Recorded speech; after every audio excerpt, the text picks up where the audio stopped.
নমস্কার বন্ধুরা, দেখুন আমি আজ চলে গেছিলাম মন্দারমণিতে গিয়ে দেখলাম একটা বাগান।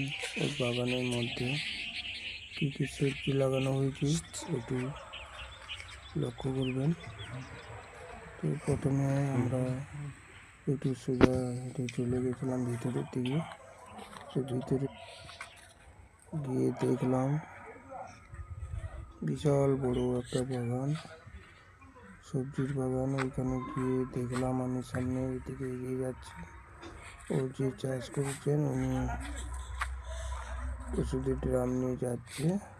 দেখুন কত সুন্দর ফুলকপি, বাঁধাকপি বাগান, কত সুন্দর। দেখুন আরও একটা সুন্দর জিনিস আপনাদেরকে দেখাই। দেখুন সুন্দর জিনিসটা কি, একটু লক্ষ্য করবেন, সবাই দেখবেন। একটা সুন্দর ফুলকপি দেখাবো আপনাদেরকে। সুন্দর ফুলকপিটা দেখুন, একটু সুন্দর কালার। এসব বেগুনের চাষ হয়েছে এদিকে। সুন্দর কালারের ফুলকপি দেখুন, মন ভরিয়ে যাবে ফুলকপির কালারটা দেখলে। ওকে বাই, টাটা, সবাই ভালো থাকুন। যদি ভালো লাগুন